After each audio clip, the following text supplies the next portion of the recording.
नमस्कार, मैं हूं विनोद कुमार शुक्ला। आई ऑफ ट्रुथ पर आपका स्वागत है। आज हम चर्चा करेंगे, कल रेवंत रेड्डी ने जिस तरह से प्रधानमंत्री की तारीफ की और प्रधानमंत्री से मदद मांगी, क्या ऐसा लगता है कि गांधी परिवार का एक अखिल भारतीय विद्यार्थी परिषद जो संघ का संगठन है, उसके पूर्व कार्यकर्ता को तेलंगाना का मुख्यमंत्री बनाना उनके लिए मुश्किल पड़ेगा और उनको एम्बैरेसिंग सिचुएशन लगातार होती रहेगी?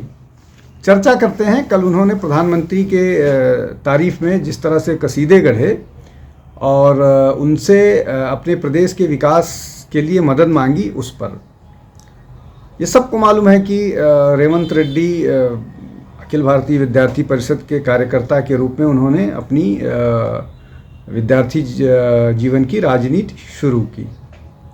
वो मुख्यमंत्री पद तक पहुँचे, हालांकि वो अपना चुनाव हार गए थे, लेकिन फिर भी सबको मालूम था कि वो चुनाव जीते सिर्फ इसलिए, कांग्रेस चुनाव सिर्फ रेवंत रेड्डी के कारण जीती है।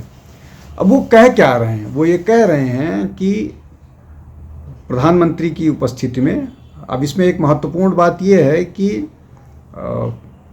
पिछले जितनी भी विजिट्स प्रधानमंत्री की हुई थी, तेलंगाना राष्ट्र समिति या जो भारत राष्ट्र समिति थी, उसके मुख्यमंत्री ने एक बार भी बाद के दिनों में प्रधानमंत्री का न स्वागत किया न उनसे मुलाकात की। उस परिस्थिति में अगर रेवंत रेड्डी ने प्रधानमंत्री की उपस्थिति में ये कहा उनसे कि आप मेरे बड़े भाई के हैं, बड़े भाई जैसे हैं, और हम आपसे तेलंगाना के विकास में सहयोग चाहते हैं, और वो विकास किस तर्ज पर हो, वो विकास गुजरात की तर्ज पर हो, वो विकास साबरमती रिवर फ्रंट की तरह हो, वो विकास साबरमती नदी की तरह से साफ़ सुथरी नदी की जाए। हैदराबाद के साथ साथ जो 55 किलोमीटर लंबा स्ट्रेच है नदी का, तो ये सारी बातें उन्होंने की। इसके अलावा जिस तरह से उन्होंने अडानी को इन्वेस्टमेंट के लिए आमंत्रित किया है तेलंगाना में, अब ये 2-3 चीज़ें हैं वो गांधी परिवार को नागवार गुजरेगी। किसी भी कीमत पर राहुल गांधी लगातार अडानी को टारगेट करते रहे। हालांकि इसके पहले राजस्थान और छत्तीसगढ़ में अडानी का इन्वेस्टमेंट आया, बावजूद इसके कि वो अडानी का लगातार विरोध कर रहे थे। अब तेलंगाना में भी अडानी के इन्वेस्टमेंट की बात हो रही है, लेकिन मुख्यमंत्री ये कह रहे हैं कि हम केंद्र से सहयोग चाहते हैं। प्रधानमंत्री अगर चाहेंगे तो हमारे प्रदेश का भी विकास होगा गुजरात के तौर पर। वो गुजरात के तौर पर यहाँ इन्वेस्टमेंट चाह रहे हैं।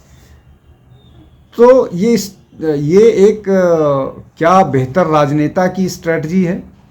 क्या है इसका मामला? इसको आप समझिए कि प्रदेश के लिए 2 ही रास्ते होते हैं, या वो विरोध करके दबाव बनाए और इन्वेस्टमेंट ले, या वो कॉर्डियली केंद्र के साथ कॉर्डियल रहे और अपने जनता के कल्याण की बात करे और काम करे। इसके बहुत सारे उदाहरण हैं। आप पश्चिम बंगाल जाइए, केंद्र के साथ लगातार कन्फ्रंटेशन है। अभी मनरेगा को लेकर के जो जिस तरह का विवाद चल रहा है, केंद्र ने चूँकि केंद्र और प्रदेश में ममता बनर्जी लगातार केंद्र के साथ झगड़े में हैं, और पश्चिम बंगाल की विकास का, इंडस्ट्री का आप हाल देख सकते हैं। वहाँ पर चुनाव सिर्फ बंगाली सेंटिमेंट और माइनॉरिटी अपीजमेंट के नाम पर होते हैं, और वही उनको चुनाव जिताती है। वहाँ के अपने लोग जो बेहतर पढ़े लिखे हैं, वो सब भाग के उनको दिल्ली, बेंगलोर, हैदराबाद, इन बड़े शहरों में, कलकत्ता आप कहने के लिए मेट्रोपॉलिटन सिटी रह गया है, वहाँ पर एम्प्लॉयमेंट अपॉर्चुनिटीज़ गायब हैं। इन पढ़े लिखे लोगों को दूसरे प्रदेशों में जाकर के नौकरियाँ तलाश करनी पड़ती है।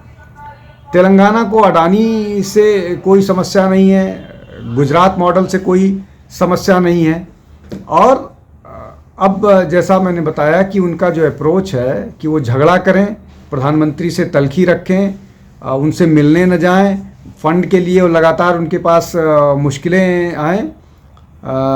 हालांकि ये कहना ठीक नहीं होगा कि केंद्र सरकार किसी भी प्रदेश के साथ दोहरा रवैया अपनाती है, लेकिन बहुत सारी चीज़ों पर आपको ड्यू डिलिजेंस करना पड़ता है, सूचनाएं देनी पड़ती हैं। अगर आप सूचना छिपाएंगे केंद्र सरकार को, तो केंद्र सरकार की अपनी सीमितताएं होती हैं कि वो फंड किस आधार पर रिलीज़ करे। अगर आपको जो फंड दिया जा रहा है उसका आप गलत उपयोग कर रहे हो, या फंड जो आपको दिया जा रहा है उसके स्पेंड करने पर कितना खर्च हुआ, कहाँ खर्च हुआ, कब खर्च हुआ, कैसे, ये सारे जानकारियाँ नहीं दे रहे हो, तो वो एक सरकारी व्यवस्था होती है। खैर, तो अब रेवंत रेड्डी ने सबके सामने ये बोला कि हम प्रधानमंत्री से अपने प्रदेश के विकास के लिए मदद चाहते हैं, और वो हमारे बड़े भाई की तरह से हैं।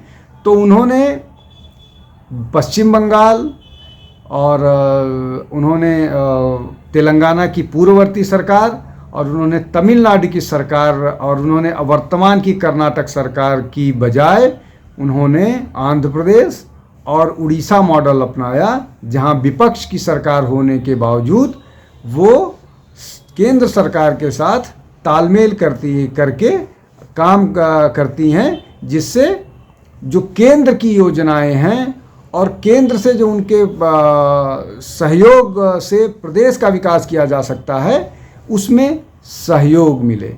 अब ये अलग बात है कि उनको गांधी परिवार की कृपा से मुख्यमंत्री बनाया गया है, लेकिन इस बात को भी नहीं नकारा जा सकता है कि अगर रेवंत रेड्डी प्रदेश अध्यक्ष नहीं होते तो कांग्रेस को तेलंगाना का चुनाव जीतना बहुत मुश्किल होता, और वो उन्होंने बहुत मजबूती के साथ चुनाव लड़ा। कांग्रेस को तेलंगाना का चुनाव जीत करके दिया। ये सिर्फ रेवंत रेड्डी के है, और वो तो अब ये भी कह रहे हैं कि गांधी परिवार जिसको अपनी चुनाव जीतने का संकट हो वो तेलंगाना आए, हम उनको चुनाव जीता करके देंगे। तो और अब इसमें एक महत्वपूर्ण बात जो मैं जाते जाते अपना वीडियो समाप्त करते हुए कहना चाहता हूँ कि रेवंत रेड्डी की ट्रेनिंग अखिल भारतीय विद्यार्थी परिषद की है, जो राष्ट्रवाद सिखाता है, जो पूरे देश के विकास के लिए, कल्याण के लिए काम करने की प्रेरणा देता है, और वो उसी प्रेरणा को आधार मानकर और उस प्रेरणा के आधार पर काम करते हुए दिख रहे हैं। और किसी भी एबीवीपी कार्यकर्ता के लिए प्रधानमंत्री नरेंद्र मोदी का जो विकास मॉडल है वो निश्चित तौर पर प्रेरणादायक है, और मुझे लगता है कि यही सब बातें हैं जो रेवंत रेड्डी को ये सब कहने के लिए प्रेरित किया। अब निश्चित तौर पर ये सारी चीज़ें कांग्रेस के नेताओं को जो नरेंद्र मोदी से घृणा करते हैं या नरेंद्र मोदी से बैर भाव रखते हैं, उनको नागवार गुजरेगी। लेकिन मुझे लगता है कि रेवंत रेड्डी ने प्रदेश की जनता का विकास, कल्याण को अपने व्यक्तिगत हित या अपनी कुर्सी या गांधी परिवार को या बड़े नेताओं को खुश रखने की बजाय इसको प्राथमिकता दिए, और यही एक इलेक्टेड रिप्रेजेंटेटिव का भाव होना चाहिए। आज के लिए इतना ही। बहुत बहुत धन्यवाद। नमस्कार। हमारे चैनल आई ऑफ ट्रुथ को सब्सक्राइब कीजिए YouTube पर, इसे फॉलो कीजिए Facebook पर, Instagram पर, Twitter पर और कू पर। हमारे चैनल के बारे में फीडबैक देने के लिए हमें मेल कीजिए ioftruth.6@gmail.com पर।